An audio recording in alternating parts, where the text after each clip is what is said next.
Students and teachers from communities impacted by school shootings will visit the White House today to talk with President Trump about school safety.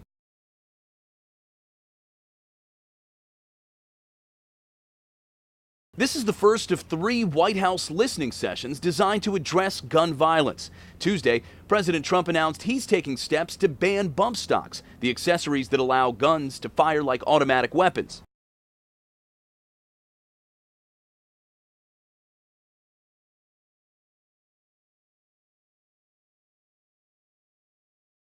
And he tweeted, "We must now focus on strengthening background checks." Today's meeting with students is important because, perhaps for the first time, it's students who are taking the lead in calling for changes to the nation's gun laws. Hundreds of D.C. area students walked out of their schools Wednesday morning, heading to Capitol Hill to call on Congress to pass new laws. They say they're following the lead of the Parkland students.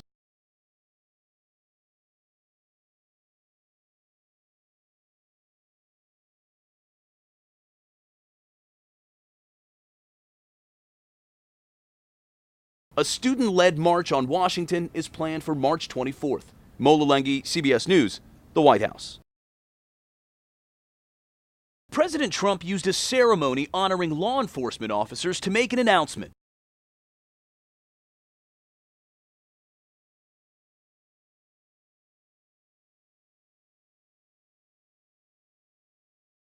The new regulations, which are still being negotiated, would likely ban the use of bump stocks, the accessory which turns semi-automatic guns into automatic weapons. The shooter in the Las Vegas massacre used bump stocks to increase the number of rounds he fired into a crowd.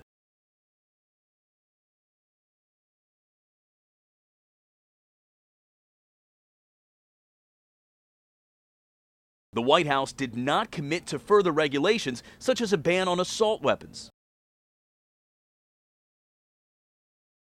A new Washington Post poll shows Americans remain divided about whether there should be an assault weapons ban. In light of the school shooting in Parkland, Florida, the White House is hosting teachers and students to talk about school safety.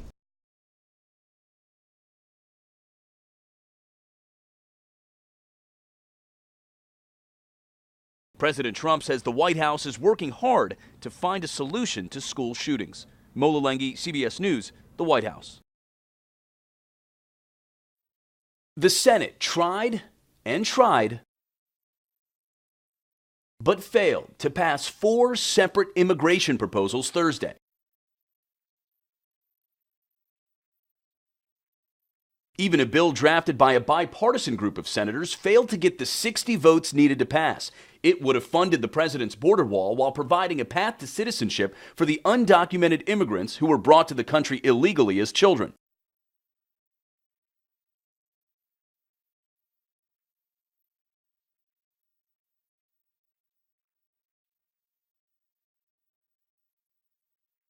The White House threatened to veto the bill because it doesn't stop family-based migration or end the visa lottery program. Democrats say that veto threat killed its chances of passing.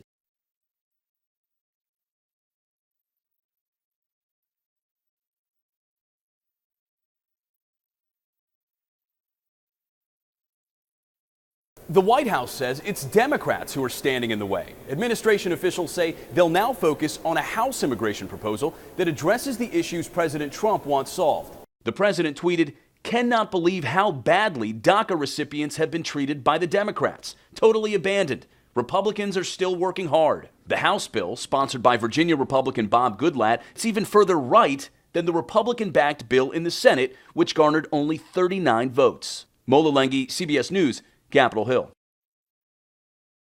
President Trump spoke out against domestic violence Wednesday afternoon.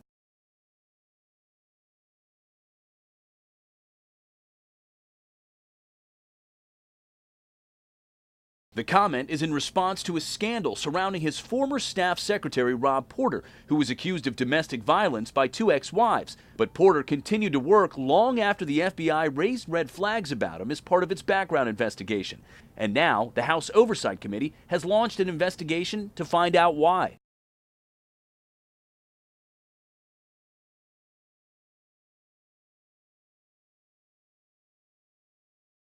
Chairman Trey Gowdy sent letters to both the FBI and the White House to get answers to those questions. Tuesday, FBI Director Christopher Wray testified the Bureau submitted a partial report on Porter to the White House in March, followed by a completed report in July. More background information was supplied in November, and the case was closed in January. That contradicts previous White House statements. Some in the White House continue to question how the administration has handled the Porter situation. Those feelings were echoed by Vice President Mike Pence Wednesday morning. That's not how Chief of Staff John Kelly sees it. He told the Wall Street Journal the Porter investigation was all done right. Lenghi, CBS News, the White House.